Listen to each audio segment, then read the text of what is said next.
Assalamualaikum warahmatullahi wabarakatuh. Halo Sobat Pers. Jadi kali ini kami Pers Sekolah mengadakan podcast spesial Ramadan bertajuk Teman Ramadan karena bertujuan untuk menemani Sobat Pers menjelang berbuka puasa di bulan Ramadan ini. Untuk episode pertama, saya Isti akan menceritakan sebuah kisah berjudul Asal Mula Air Zam-Zam dari buku 99 kisah menakjubkan dalam Al-Quran berdasarkan Quran Surat Ibrahim ayat ke-37.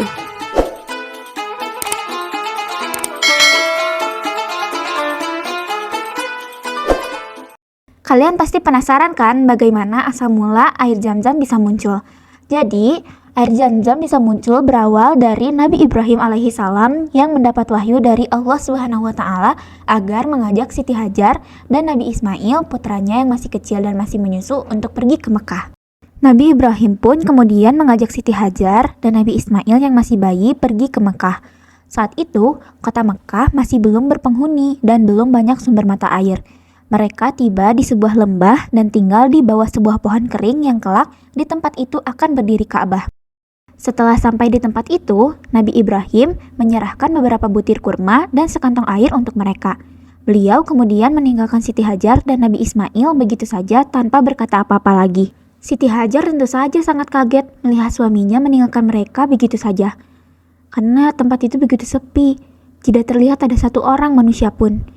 Siti Hajar bergegas mengejar Nabi Ibrahim. "Mau kemana wahai Ibrahim? Kenapa kami ditinggalkan berdua saja di sini?" Tanyanya dengan cemas. Di sekelilingnya tidak terlihat ada kehidupan apapun selain hamparan tanah pasir yang tandus.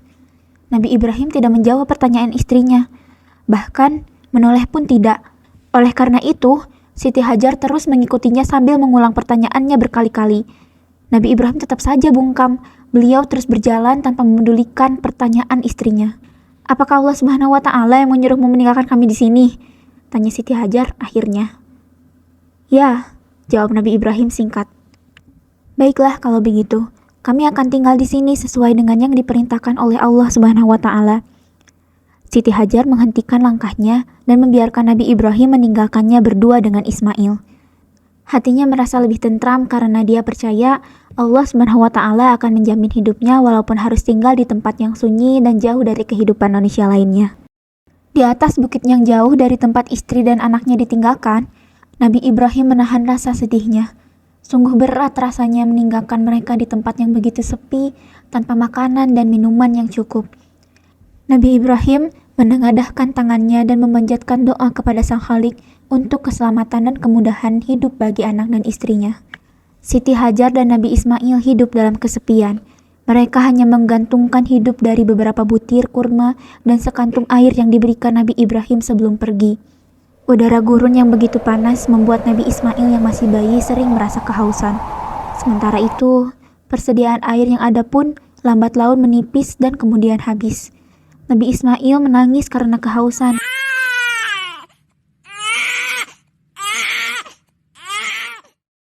Siti Hajar begitu panik dan cemas melihat putranya menangis dan membutuhkan air.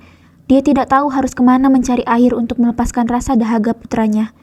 Dengan terpaksa, Siti Hajar meninggalkan Nabi Ismail kecil dan berlari ke Bukit Safa untuk melihat apakah ada orang yang melintas dan bisa memberikan mereka minum. Ternyata, tidak ada satu orang pun yang terlihat. Siti Hajar pun berlari kembali menuruni lembah dan pergi ke Bukit Marwah. Dari atas Bukit Marwah pun, tidak ada seorang pun yang bisa menolongnya. Ibunda Nabi Ismail ini kembali berlari ke arah Bukit Safa, kemudian kembali ke Bukit Marwah. Beliau melakukan hal itu sampai 7 kali untuk mencari bantuan.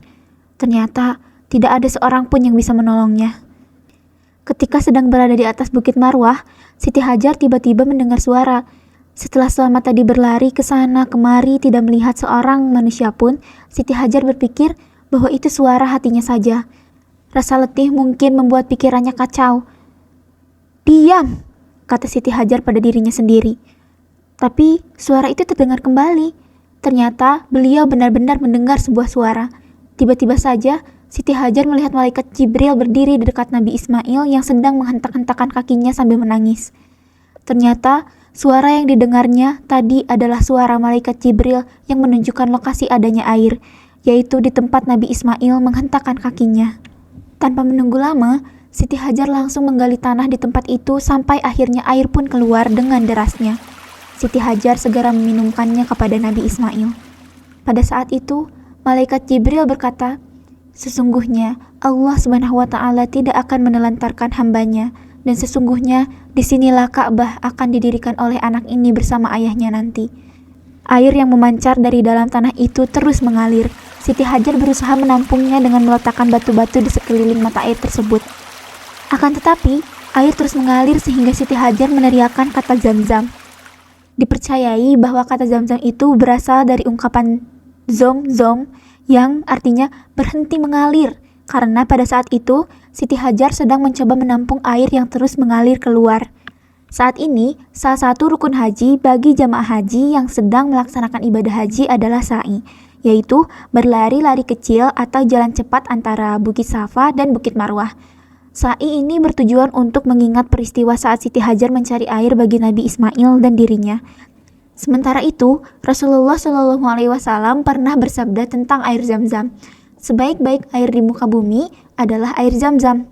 Zam-Zam merupakan makanan yang menyenangkan dan penawar segala macam penyakit.